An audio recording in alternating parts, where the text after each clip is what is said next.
जैसे हम अपने जीवन में देखें, मैंने तो जिस समय घर में रहते समय ये सोचा था कि मुझे इस रास्ते पे नहीं चलना, भगवान के रास्ते पे चलना है। मेरे को तो कोई बताने वाला ही नहीं था। आपको जैसे प्रेरणा देने वाले अभी तो टीवी पे ये वो खूब सारा प्रचार प्रसार, उसको सुन के आप आ गए। हमें तो पता ही नहीं था। मुझे तो ये भी नहीं पता था गुरुकुल क्या होते हैं और कहाँ होते हैं। कोई था ही नहीं उस एरिया में कोई गुरुकुल। और जब हम घर से निकले तब भी ये नहीं पता था, क्योंकि कोई गुरुकुल ही नहीं था कि हम कहाँ जा रहे हैं और जीवन का क्या होगा। एक ये था कि अपने सामने जो भी काम है ना, और गुरुकुल में जाकर के भी मतलब वहां पर 1 घंटा तो मैं अष्टाध्यायी याद करती थी अपना। सुबह 3 बजे से 4 बजे उठ करके 1 घंटा याद करती थी। बाकी फिर 4 बजे के बाद और रात को 9:30 10 बजे तक 1 मिनट का भी बीच में गैप नहीं था। एक के बाद दूसरी सेवा में लगा दिया। वहां पर फीस तो थी नहीं देने के लिए हमारे पास। तो वहां पहले तो बच्चों को उठाओ 4 बजे, फिर उनकी प्रेयर करवाओ, फिर उनको बाहर जाना होता था। 300 लड़कियां थी वहां पे, 1.5-2 किलोमीटर, उनके साथ जाओ। फिर वहां से वापस आके जल्दी से स्नान करके सबको यज्ञ पे निकाल के लेके जाओ, बुला के फिर यज्ञ करवाओ। फिर यज्ञ करते करते ही जब मंत्र पाठ शुरू हो गया कि अब बच्चे अपने आप कर लेंगे, तभी बीच में आकर मैं 4-5 गायों का दूध निकाल के जाती थी। फिर यज्ञ के बाद उनको नाश्ता करवा के और जल्दी से बस 8:30-9 बजे विद्यालय शुरू हो जाता था। और 9 बजे से 4 बजे तक मेरी घंटियां लगा दी, क्योंकि मैं बीए करके गई थी। और वहाँ गुरुकुलों में ना ये अंग्रेजी के, मैथ्स के जो छोटे बच्चों का प्राइमरी होते हैं, 5वीं 6वीं वाले बच्चे होते हैं, तो टीचर ज्यादा मिलते नहीं है। मिलते हैं तो वो फिर सैलरी मांगते हैं, गुरुकुलों के पास होती नहीं है देने के लिए।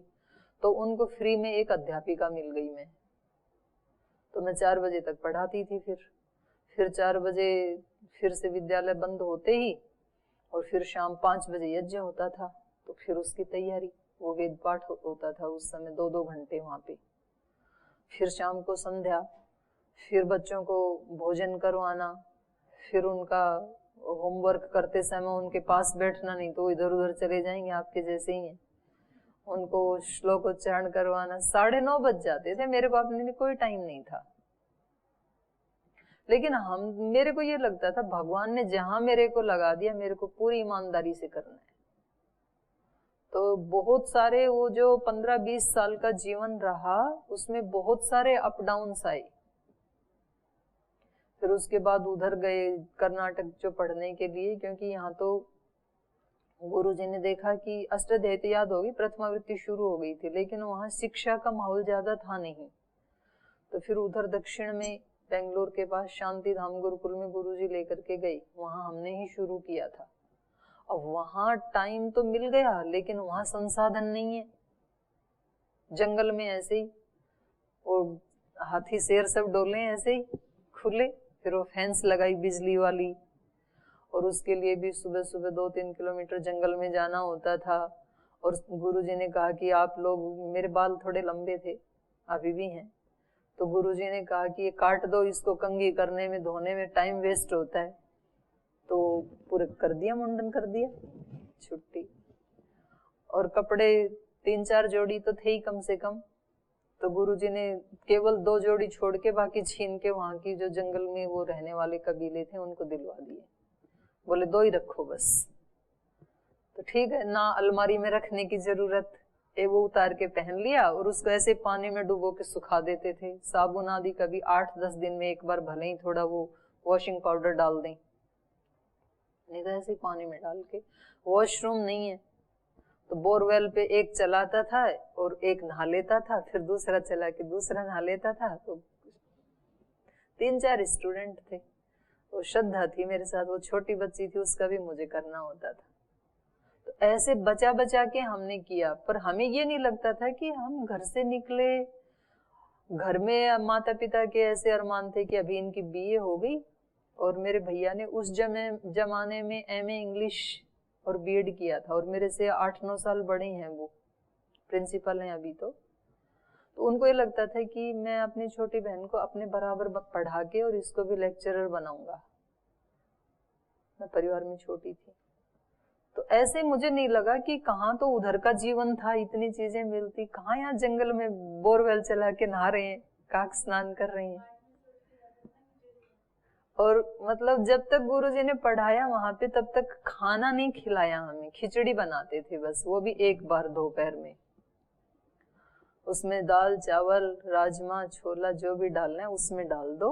वो एक बार पाठ के बीच में उठ के उस पे सिम करके कुकर को गैस पे रख के आ गए। 12 बजे रखते थे, 1 बजे तक बन के तैयार हो जाती थी, धीरे धीरे धीरे धीरे। फिर खिचड़ी और थोड़ा दही, वही डिश होती थी रोज, नो चेंज। त्योहार हो, होली हो, दिवाली हो, संक्रांति हो, कुछ भी हो, बस उतना। और वो हमारे आसपास कुछ गाय को पालने वाले लेबर रहते थे, तो कहते आज क्या बनाया? हमने कहा खिचड़ी। आज वाली कैसी थी? आज वाली कल से भी अच्छी थी। तो हमारी हंसी उड़ाते थे और हमें सच में ही अच्छी लगती थी, बहुत अच्छी लगती थी, क्योंकि एक बार तो मिलनी है। आज मिली तो कल इसी समय मिलेगी। और इतनी पढ़ाई करते समय वैसे ही भूख लगती है। ये दर्शन वालों को 5-7 दिन मैंने लगाया था दर्शन याद करने में, तो शाम को 6-7 बजे बोल जी भूख लग गई बहुत जोर से। पढ़ाई करने में भूख लगती है। और मैं 20 साल की उम्र में मतलब घर से गई, और वो सिर के ऊपर इतना प्रेशर था, क्योंकि एक कन्या को तो समाज कम से कम ये जीवन के लिए अनुमति नहीं देता है। और वैसे भी मैं अपने परिवार में सबसे छोटी, सबसे लाडली, और लोग पता नहीं क्या क्या बोलते थे। आज तो लोगों को पता है कि पतंजलि योगपीठ है, स्वामी जी हैं, हमारे बच्चों का भविष्य सिक्योर है। मेरे बारे में किसी को पता ही नहीं है कि कहाँ गई हैं, क्या कर रही हैं, क्या गुरुकुल होते हैं, जिस गांव से हम आए उनमें पता ही नहीं।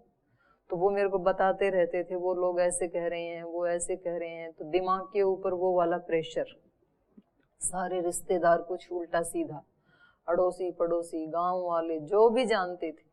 एक व्यक्ति मेरे को सिंगल नहीं मिला इस धरती पे जिसने मेरे इस राह में चलने के लिए अच्छा कहा हो या सपोर्ट किया हो। एक तो मेरे भैया थे, एक गुरुजी, बस 2 व्यक्ति थे। बस उनका ये था, वो मौन रहते थे, कम से कम उन्होंने उल्टा नहीं कहा, रोका नहीं। वो कहते थे आप खुद समझदार हो, खुद ही देख लो। अब एक तो वो प्रेशर, एक ये अष्टाध्यायी याद करना, धातु पाठ याद करना, गुरुजी की यह शर्त 5 उपदेश जब तक पक्के कंठस्थ ना हो तब तक मैं आगे नहीं पढ़ाऊंगा कुछ भी। आपको तो पढ़ाते हैं, यहाँ व्याकरण प्रवेश आते ही शुरू कर देते हैं, हमारे को नहीं पढ़ाते थे। लेकिन तो एक के बाद दूसरा याद करना, उसको दोहराना, उसको सुनाना, तो दिमाग ऐसे ही घूमता रहता था पूरे दिन। तो याद करने में तो भूख लगती है, फिर ताकत लगती है ना याद करने में। और छोटी उम्र में फिर भी जल्दी याद हो जाते हैं, बड़ी उम्र में और ज्यादा मेहनत करनी पड़ती है। और चित्त एकाग्र ना हो तब और ज्यादा मुसीबत होती है। जैसे चित्त शांत है किसी का, पढ़ने के लिए आए हैं, तब तो ठीक है। और चित्त में ये चल रहा है कि क्या होगा, ये सब क्या कह रहे हैं, क्या हो गया, जीवन कहाँ जाएगा, ये तो उल्टा ही हो गया। हमने तो सोचा था महर्षि दयानंद की तरह सब हमारी प्रशंसा करेंगे, और हो गया उल्टा। क्योंकि महर्षि दयानंद की कहानी सुनी थी हमने, अब हमें ये पता नहीं था कि लड़कों में और लड़कियों में अंतर होता है समाज में।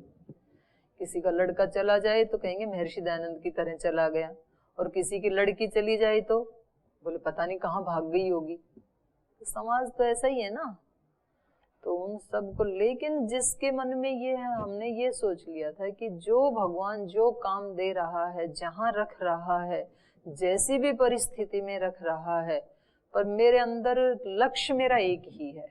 इन सब कामों को करते हुए भी मेरा टारगेट एक ही है। तो हमें तो कहीं भी कष्ट आया ही नहीं जीवन में। मतलब हमें नौकरी नहीं मिली तो क्या हम दुखी रहे क्या नौकरी वालों से? जो मेरी क्लास के भाई बहन थे वो सब मेरे पास आते हैं मिलने के लिए, और वो सब मतलब मेरे को अच्छा मानते हैं, मेरा सम्मान करते हैं, मेरे पैर छूते हैं वो। और उनको लगता है आपने बड़ा अच्छा किया, आपने हमें नहीं बताया। मैंने कहा बताया, मैं तो तुम्हारे पास से ही आई हूँ, और अभी भी आ जाओ, अब कौन सी देर हुई है। तो सत्येंद्र जी, जो आपने पूछा ना कि इस व्यक्ति का क्या होगा, तो मेहनत करने वाले व्यक्ति का, पुरुषार्थ करने वाले व्यक्ति का कभी कहीं बाल बांका नहीं हो सकता है। वो जिस भी फील्ड में करेगा ना। अब वो मुझे तो नहीं पता था कि मेरे को ऐसे पढ़ते पढ़ते ही और एक दिन महाराज जी से तो परिचय था ही, तभी से ही था। महाराज जी से तो 85 से ही परिचय है मेरा, क्योंकि पास पास ही गांव था, तभी महाराज जी भी निकले थे। और लेकिन उस समय तो महाराज जी भी मेरी तरह ही घर से निकले हुए एक ब्रह्मचारी। महाराज जी को भी नहीं पता था कि भगवान जीवन में कभी इतना बड़ा काम करवाएगा। हमें भी नहीं पता था कि ये हमारी तरह से जो ब्रह्मचारी गुरुकुल खानपुर में पढ़ते हैं, ये कभी, ये तो ये अब तक भी नहीं पता था। मैंने एमए किया था 97-8 में, तो तब तक भी जो कनखल में अपना जो छोटे वाला आश्रम है दिव्य योग मंदिर, तो वहां ऐसे ही मिल करके हवन करते थे, बैठते भी थे सुबह शाम, और थोड़ा थोड़ा काम करते थे स्वामी जी आचार्य जी। ये थोड़ी पता था कि ये इतना विराट रूप ले लेगा। तो हमें तो नहीं पता था भगवान कहाँ लेके जा रहा है, क्या करवा रहा है। पर बस कभी ना तो ऐसे सोचा कि बहुत ही ज्यादा हाई फाई सोचना, और ना कभी हीनता आई जीवन में। जब जो काम सामने है, जहां भगवान ने रखा है, जरूर उसकी न्याय व्यवस्था के अनुसार वो हमारे लिए अच्छा ही करेगा। पर आज का काम हमें 100% ईमानदारी से करना है, उसमें कोई डिनाई नहीं करनी, फिर अच्छा ही होता है। तो कृपा एक अलग चीज होती है, और संसार की वस्तुओं का उपलब्ध होना, प्रायः हम उसको कृपा कहते हैं, वो भी कृपा है, लेकिन वो ना मिले तो अकृपा नहीं है, तब भी कृपा ही होती है। कृपा ऐसी चीज है, क्योंकि जो चीजें आई हैं वो जा भी तो सकती हैं, और वो वस्तुएं आई हैं वो कभी दुखदाई भी तो हो सकती हैं। और इस व्यक्ति से जो छीना जा रहा है, हो सकता है इसको नया मिलने वाला भी तो हो। जब कोई माँ अपने बेबी को दूध पिलाती है, तो एक स्तन का दूध उसका समाप्त हो जाता है, तो वो वहां से छुड़ाती है बच्चे को, तो बच्चा रोता है। उस समय उसको लगता है कि मेरे को वंचित कर दिया, तो उसको ये नहीं पता कि दूसरे स्तन में दूध भरा हुआ है, मेरे को वो मिलने वाला है। और जब उसको वो मिल जाता है तो चुप हो जाता है। तो जब हमारे से कुछ छिनता है एक साइड से, तो दूसरी तरफ मिलने के लिए भी तो रखा हुआ है, पर उस बीच में बच्चा रोता है, उसको लगता है कि मेरा छिन गया। छिनता नहीं है कुछ भी। जो मुझे मिलना था वो मुझे ही मिलेगा, किसी दूसरे के पास जा नहीं सकता है कभी। और जो मुझे नहीं मिलना ना, वो मैं लाख सर पटक लूं, मुझे नहीं मिलेगा। आप कितनी भी डिग्रियां ले लो, डिप्लोमा कर लो, चालाकियां कर लो, अपने आप को होशियार समझ लो, जो आपको नहीं मिलना है वो आपको कभी नहीं मिलेगा। बहुत टैलेंटेड व्यक्ति, बहुत पढ़ाई में होशियार व्यक्ति भी सामान्य जीवन जीते हुए देखे गए हैं, और जो बहुत ये कागज पत्र में जिनके पास बहुत ज्यादा डिग्री डिप्लोमा आदि नहीं थे, उन लोगों को भी बहुत ऊंचा जीवन जीते हुए देखा गया है, क्योंकि पीछे का भी तो साथ चल रहा है। तो हमें जो मिलना है उसको कोई छीन नहीं सकता है, वो मिलेगा कहीं भी, किसी भी तरह, किसी भी रूप में। और जो हमें नहीं मिलना, जिस पे मेरा अधिकार ही नहीं है, वो मुझे कभी नहीं मिलेगा। इसलिए समझदार तो चुप ही रहता, मूर्ख शोर मचाता। मूर्ख व्यक्ति शोर मचाता है, मुझे ये नहीं मिला, वो नहीं मिला। समझदार चुप रहता है, मुझे अपना काम करना है, पुरुषार्थ करना है, और ज्यादा पुरुषार्थ करना है आंतरिक जगत के ऊपर। मनुष्य जीवन का जो उद्देश्य है ना, क्योंकि सुख वहां से जुड़े हुए हैं, तार सुख की बाहर नहीं जुड़ी हुई है। संसाधनों में, पदों में, प्रतिष्ठा में सुख नहीं जुड़ा हुआ है, और व्यक्ति ने मान वहीं रखा है, इसलिए उसी के पीछे दौड़ रहा है। वो बुरा नहीं है बाहर वाला, पर उसके प्रति हमारा भाव बुरा है, क्योंकि हमने अपना उसके ऊपर ही सारा डिपेंड हो गए हम, कि नौकरी मिली तो मैं सुखी, और यदि नौकरी नहीं मिली तो मानो कि मेरा सब छिन गया, अब तो मैं किसी काम का ही नहीं। ये मनुष्य की मानी हुई मान्यता है, सत्य नहीं है ये। तो कृपा कोई और ही चीज होती है, वो होती है अंदर जो हमारे को सुख देती है, शांति देती है, तृप्ति देती है, धैर्य देती है। धैर्य की परीक्षा तो तभी होगी ना कि आपको नौकरी मिल सकती थी फिर भी नहीं मिली और फिर भी आप शांत रहे, तो आप पास हो गए, तो अब आपको उससे भी अच्छी मिल जाएगी कहीं, भगवान ने व्यवस्था कर रखी होगी। ठीक है। हाँ, तो कृपा को बाहर के संसाधनों से नहीं तोलना है। दीदी, ये सृष्टि क्रम जो सृष्टि उत्पन्न हुई है, ये क्रमिक विकास है? ऐसा कुछ विद्वानों का मानना है, हमारा वैदिक परंपरा क्या ऐसा नहीं मानती है। प्रलय काल भी क्रमिक ही होगा? नहीं, पहले तो सृष्टि क्रम ही मैं कह रही हूँ, ऐसा नहीं मानती है वैदिक परंपरा। वो तो कहते हैं सृष्टि के आदि में ही 4 ऋषियों ने ही इसको शुरू किया, जो वेद का ज्ञान है ना। और वेद का ज्ञान तो नहीं, जो कितना सृष्टि ऊंचा है। बनने के सारे पदार्थ बने, इसे कहा जाता है ना मनुष्य लास्ट में आया, सब कुछ बनने के बाद। क्रमिक विकास ये मानता है कि मनुष्य पहले बंदर था, फिर उससे वो ये बना, फिर आदि मानव बना, ये बना, ऐसे मानते हैं ना क्रमिक विकास तो। और वैदिक परंपरा ऐसा नहीं मानती है, बंदर से नहीं बना, बंदर की अलग और जाति है, ये जो मनुष्य ही पैदा हुआ। काल की गणना कब से हुई? मनुष्य उत्पन्न होने के बाद से, जैसे बोला तो 432 करोड़, तो इन्होंने कब से काल गणना की? काल की गणना तो सृष्टि के आदि में ही शुरू हो गई। मनुष्य नहीं किया? मनुष्य थे ना, 4 ऋषि पैदा हुए ना। तो जिस दिन उत्पन्न हो उसी दिन से करना शुरू किया कि उससे हाँ, पहले? वो तो जो ज्ञानी पैदा हुए। उससे पहले तो आधार बन चुका था, पृथ्वी बन चुकी थी, मनुष्य जंगल वगैरह सब, मनुष्य लास्ट में है, अब ये तो मुझे नहीं पता है उससे पहले कितना पहले बना था और उसकी गणना थी कि नहीं थी, तो जितना उपलब्ध है वैदिक प्रमाण के अनुसार। प्रलय काल की गणना कैसे, जब कोई रहेगा ही नहीं तो वो गणना कौन करेगा? ईश्वर की उसमें रहेगी, आप फिर ज्यादा चिंता ना ऐसे बोल दिया कि 432 अनुमान से आधार पे कि 432 करोड़ बाद फिर उत्पन्न हो जाएगा। वो तो जो इसके शास्त्री हैं वो बता देते हैं, उसके सूर्य की गति आदि को देख करके, जो इसके एक्सपर्ट हैं। आगामी वो भी तो बता देते हैं, ग्रहण आदि भी तो बता देते हैं। वो तो ठीक है, इस समय प्रेजेंट में दिख रहा है उनको। प्रेजेंट में कहाँ दिखेगा, वो सूर्य की गति को देख करके लिए बताते हैं। मनुष्य तो है ना, और वो स्थितियां बन रही हैं, तो वो मनुष्य ही तो गणना करके बता रहा है कि इतने साल प्रलय रहती है, तो वो उसकी गति को देख करके ही तो बता रहा है। प्रलय काल में तो काल भी तो नष्ट हो जा रहा है। ईश्वर तो है, लेकिन ईश्वर तो है ना उस समय भी, प्रलय में भी ईश्वर तो है, लेकिन ईश्वर ही उस प्रलय का भी और सृष्टि का भी ज्ञान सृष्टि के आदि में ऋषियों को देता है, और सृष्टि काल में फिर ऋषि उसका साक्षात्कार करते हैं कि जो वेद में लिखा है वो ऐसा ही है, जैसा लिखा है वैसा ही है। तो एक तो शब्द प्रमाण हमारे पास, और उसके बाद फिर हमारा अनुमान प्रमाण, फिर प्रत्यक्ष प्रमाण। जैसे दिन और रात से अवधि निकालते हैं या तो? हाँ ठीक है, तो ये अवधि निकालना भी तो ज्ञान मिला पहले, तभी तो निकाली। देखा ये जाता कि जैसे अगर कहीं 14 घंटे की रात्रि हो रही है शीतकाल में, तो 10 घंटे का दिन होता है, लेकिन स्थिति बदल जाती है ग्रीष्म काल में, 10 घंटे के दिन होने लगता है और रात्रि बढ़ जाती है, मतलब छोटी। तो ऋतु की व्यवस्था हो गई ना फिर। वो तो व्यवस्था को देखते हुए वो बैलेंस हो जाता है 24 घंटे। तो इसी आधार मुझे लगता है या तो 24, अगर 432 करोड़ तक ये दिन रहेगा, अर्थात ये सृष्टि रहेगी, तो 432 करोड़ का एक प्रलय सब उसमें दिया ना भगवान ने, वेद में दिया ना सारा ज्ञान। तो ज्ञान तो अनंत है, हमने कितना पढ़ा है, हमें अभी ज्ञान कितना है?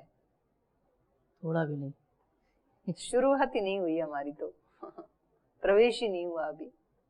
तो ज्ञान तो अनंत है, हमारे 4 वेद हैं, उपवेद हैं, ब्राह्मण ग्रंथ हैं, आरण्यक हैं, तो वो सब उस सब में लिखा है अलग अलग, उसके अलग अलग विषय के अलग अलग जो शास्त्र विशेष हैं। अब जैसे यज्ञ हम रोज करते हैं, लेकिन यज्ञ के बारे में हमें कितना पता है? सामान्य सा पता है ना, अभी तो केवल जो अग्निहोत्र करते हैं या जो विशेष आहुति देते हैं उतना ही पता है। अब यज्ञ के बारे में यदि आपको पूरा जानना है तो आप स्रोत, स्मार्त और ये आश्वलायन आदि, फिर ब्राह्मण ग्रंथ, आरण्यक, ये सब पढ़ने पड़ेंगे फिर। तो उन ग्रंथों में उनका विशेष, तो ये काल गणना वाला जो विषय है, तो इसके जो ज्योतिष शास्त्र आदि जो हैं उसके जो ज्ञाता हैं तो वो उसके आधार पे बताते हैं। और वेद फिर परम प्रमाण है सब विद्याओं का। महर्षि दयानंद ने भी बताया ना, वेद सब सत्य विद्याओं का आदि मूल है, मूल स्रोत वेद है, वहां से निकली है। और वेद क्या है? ईश्वरीय ज्ञान है। तो ईश्वर के ज्ञान में तो सब रहता है ना, प्रलय में, सृष्टि में क्या होना है, कैसे होना है, कब होना है, उसके ज्ञान में तो सब है। तो वो अपना ज्ञान सृष्टि के आदि में ही दे देता है ऋषियों को, और फिर वो ऋषि परंपरा से आगे सब मनुष्यों को मिले, और वैसे ही मिलता है। आधार सबका वेद ही है। दूसरे भी जो मत पंथ संप्रदाय है ना, उन्होंने वहां से लेकर के, भले ही उन्होंने उस अर्थ को किसी दूसरी तरह से तोड़ मरोड़ करके प्रस्तुत किया हो, उनको वो वाला अर्थ नहीं आया हो, क्योंकि देखो वो तो वेद का जो अर्थ है ना, वो तो ऋषि बनने पे ही ठीक से समझ में आता है। उससे पहले तो जैसा जिसका ज्ञान है उसको उतना ही समझ में आएगा। ये सृष्टि के समय जो 4 ऋषि हुए थे, ये मोक्ष के बाद हुए थे, ऐसा कुछ प्रमाण है? मोक्षदायी आत्मा, मतलब मोक्षदायी आत्मा थे ये। हाँ, तो 4 आत्माएं, तो उस समय तो सृष्टि जब बनी तो मनुष्य तो बहुत से थे। महर्षि स्वामीनारायण ने भी लिखा कि अनेक जोड़े उत्पन्न हुए, और एक जगह नहीं अनेक स्थानों पर भी। तो ये देखा जाकर सारे मोक्ष के बाद आए हैं ऐसे। क्यों मतलब आपने ये कैसे कह दिया सारे मोक्ष के बाद आए हैं? आपको क्या पता सारे मोक्ष के बाद आए हैं? या जो 4 ऋषियों का भी क्या पता जो विशेष ज्ञान वेदों का 4 ऋषियों में प्रकाश कराया अलग अलग, कहाँ से आए हैं इसमें क्यों आप जाते हो? तो उनके अंदर ईश्वर के ज्ञान को प्राप्त करने की पात्रता थी। योग्यता में थोड़ा अंतर तो रहा होगा, क्योंकि सबने अलग अलग, जैसे किसी ने ऋग्वेद का ज्ञान प्राप्त किया और ऋग्वेद बड़ा बड़ा है, तो इस आधार थोड़ा बहुत तो कुछ आप भी करोगे रिसर्च, थोड़ा तो आप भी करो। उनकी योग्यता कैसी रही होगी, उनका ज्ञान कैसा रहा होगा, अगर यहाँ पर अगर अंतर देखा जाए तो मोक्ष के समय जितनी भी आत्माएं मोक्ष प्राप्त की, उस समय मोक्ष की स्थिति भी सबकी अलग अलग रही होगी। फिर मोक्ष अलग होता है, सभी बंधन भी अलग होता है। हाँ, सभी का। तो इस आधार पर ईश्वर ने सबका बंधन भी अलग होता है, सबका मोक्ष भी अलग होता है। इसलिए एक दिन चर्चा आई थी ना, एक दिन देवता भी अनेक प्रकार के होते हैं। गीता में आई थी ना ये चर्चा, देवता है जी, गीता में सारा रहस्य मिल जाता है। मिलने वाले को तो एक शब्द में ही मिल जाएगा, जिसको ढूंढना है ना वो तो कहीं ना कहीं ढूंढ ही लेगा। तो जिज्ञासाएं तो होनी चाहिए, अपने धर्म के प्रति स्पष्टता भी होनी चाहिए, लेकिन कहीं अति में ना जाएं फिर, है ना, नहीं तो फिर आदत पड़ जाती है दिमाग को सारी चीजें दिमाग से सुलझाने की।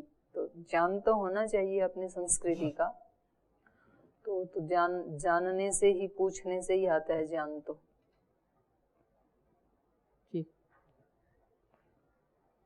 इतना मुझे लगता है इतना ज्ञान होना पर्याप्त है।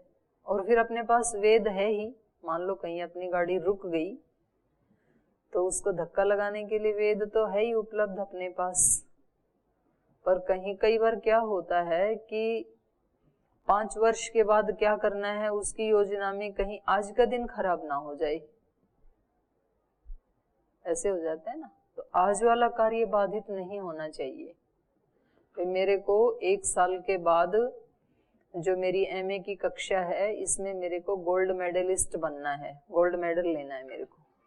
और उसको सोचने में ही मान लो मैंने 20 दिन गंवा दिए, तो ये कितना बड़ा लॉस कर दिया। गोल्ड मेडलिस्ट बनने के लिए आज जितनी पढ़ाई करनी थी वो तो पढ़ाई करें कम से कम,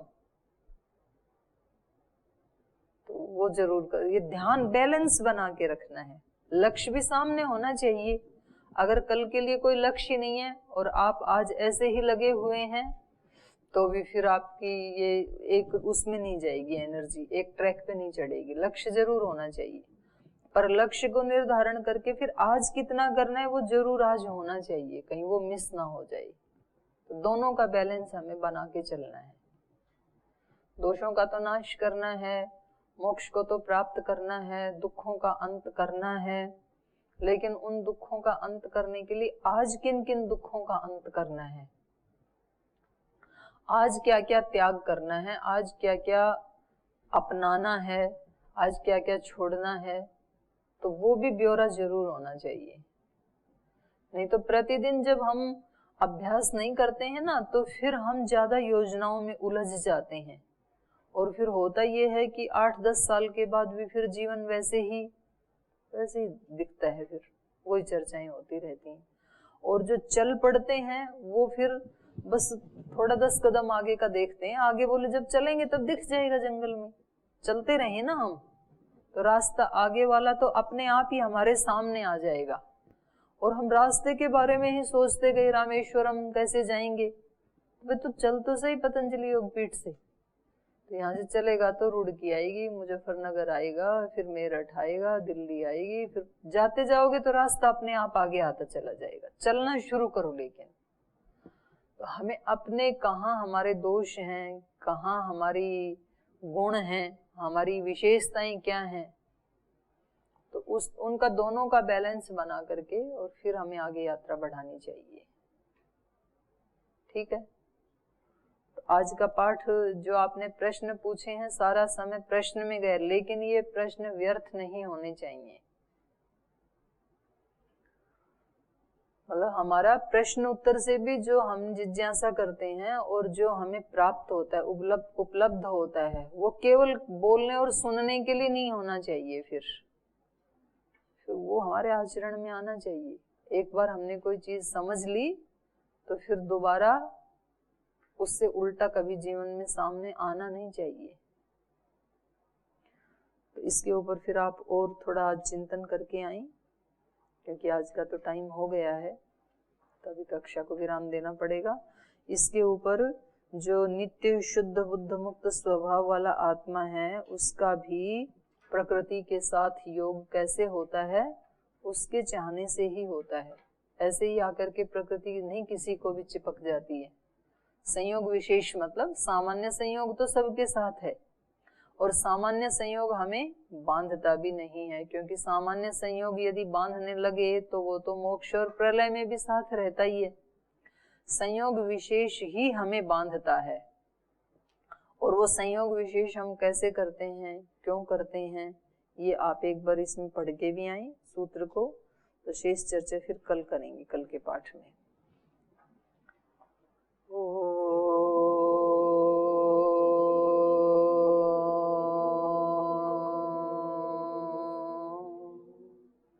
शांति शांति शांति। श्री गुरुभ्यो नमः।